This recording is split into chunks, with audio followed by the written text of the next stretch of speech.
रामचन्द्रपरब्रह्मणे नमः। श्रीगुरुभ्यो नमः। श्रीमात्रे नमः। श्रीगणेशाय नमः।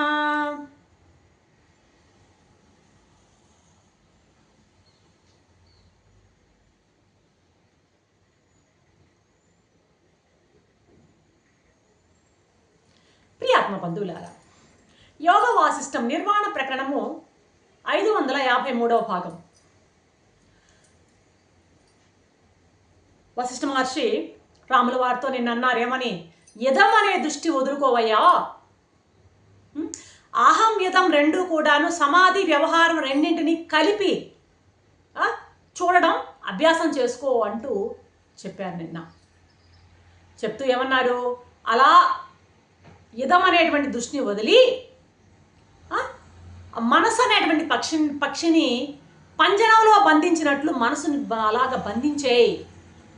లేకపోతే ఆ పక్షి ఎప్పుడు కూడాను ఆ పంజరాన్ని దాటి అటు ఇటు ఎగరడానికి నిరంతరం ప్రయత్నిస్తూ ఉంటుంది. ఈ మనసు ఎప్పుడు కూడా పాడు మనసు, దీనికి ఒక రోగం ఉందయ్యా. ఇది ఎప్పుడు యదం వైపు, ప్రపంచం వైపు, నామరూప క్రియాత్మక ప్రపంచం వైపు పరిగెత్తడమే దీని పని. ఆ మనసు ఎప్పుడు ఆ యదం వైపు లాగుతూ ఉంటుంది నిన్ను. కాబట్టి నీవు ఏం చేస్తావు, శాంతమైనటువంటి నీ ఆత్మస్వరూపం సర్వత్రా వ్యాపించి ఉన్నది అని నువ్వు భావించు. ఎక్కడెక్కడ నువ్వు ఇదం ఇదం అని భావిస్తుంటావు అదంతా కూడా ఆత్మలోనే, ఆత్మకు సజాతి అహమే, నేనే నేనే ఇదం, ఇది ఇది ఇది అని విశేష రూపంగా కనపడేటువంటి ప్రపంచం అంతటినీ కూడాను నువ్వు ఆత్మరూపంగా దర్శించడం చూడు. నీలో నీ జ్ఞానమే ఆ విధంగా భాషిస్తుందన్నటువంటి భావనలో నువ్వు ఉండు. అప్పుడు యదము అహం కంటే వేరుగా నీకు కనిపించదు. అది అహం కంటే యదం వేరు కాదు అన్న దృష్టి నీకు ఏర్పడుతుంది. ఇది ఎలా అంటావా, ఇది చాలా కష్టం అని కానీ నువ్వు అంటావా, కష్టం అంటావా, అయితే కష్టం కాదయ్యా ఇది. నువ్వు ఇలా చేయాలంటే నువ్వు అయితే అంత కష్టం కాదు అంటున్నాను, సులభం కూడా కాదు ఇది. నువ్వు దీన్ని అంతటినీ కూడాను యదమంతటిని అహంగా భావించాలంటే నీ మనసుకు చాలా గొప్ప శిక్షణ నువ్వు ఇవ్వాల్సి ఉంటుంది. గొప్ప శిక్షణని ఇస్తే తప్పితే నువ్వు దానిని సాధించలేవు, అది అసాధ్యం. అర్థమవుతుందా? మరి అలాంటి శిక్షణని పొందినటువంటి ఒక గొప్ప వ్యక్తి యొక్క కథ చెబుతాను విను. అతని పేరే శిఖిధ్వజుడు. ఆ శిఖిధ్వజుని యొక్క ఉపాఖ్యానాన్ని నేను ఇక్కడ ప్రారంభించబోతున్నాను అంటున్నాడు వశిష్ఠ మహర్షి. వెంటనే రాముల వారు పట్టుకున్నారు, భగవన్, ఆ శిఖిధ్వజుడు ఎవరయ్యా, అతడు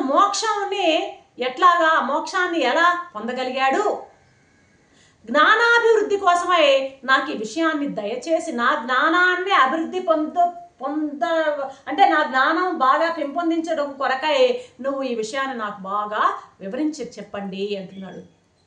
కన్యభర్షుడు అన్నాడు, రామా, పూర్వం ద్వాపర యుగంలో శిఖిధ్వజుడు అనేటువంటి ఒక రాజు ఉన్నాడు. ఆయన ధర్మపత్ని చూడాలా ఆమె పేరు.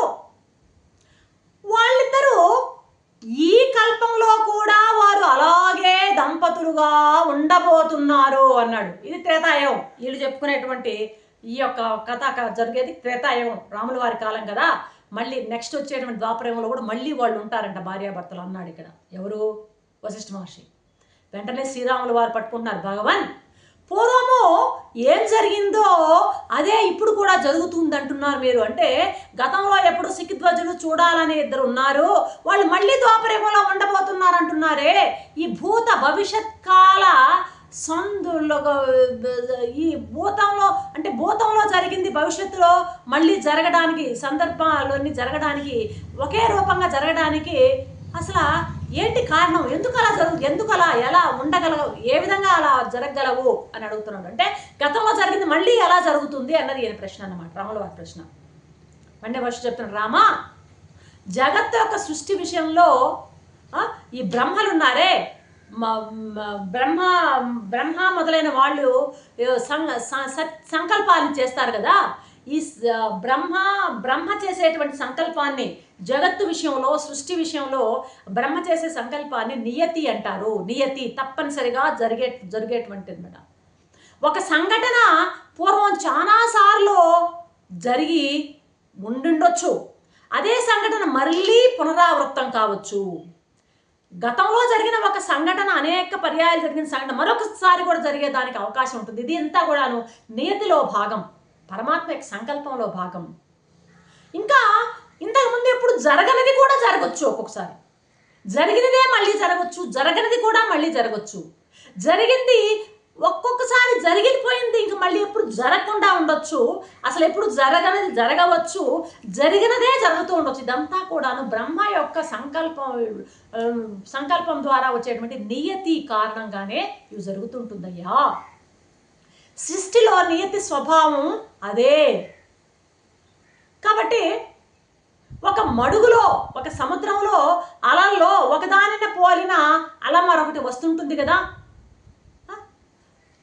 మామూలుగా అది ముందు ఒక్కొక్కసారి ఏంటంటే, ఒక్కొక్కసారి ఒకదాన్ని పోలిన అల వస్తుంటుంది, ఇంకొకసారి ఒకదానితో సంబంధంగా లేని అల వస్తుంటుంది, ఇంకోసారి అసలు ముందు పుట్టనటువంటి రూపంతో మరొక అల వస్తుంటుంది.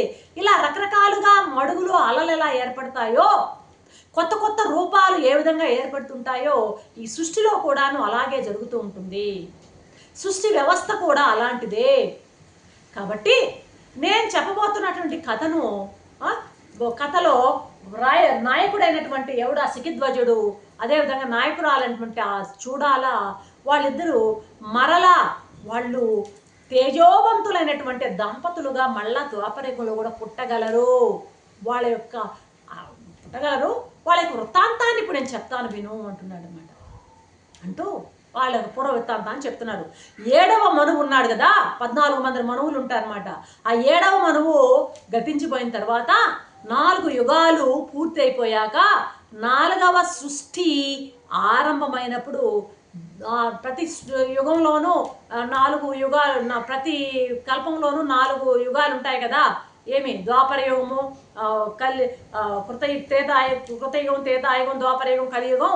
అలాగా ఆ 4వ సృష్టి ఆరంభమైనప్పుడు ద్వాపరయుగం వచ్చింది కదా.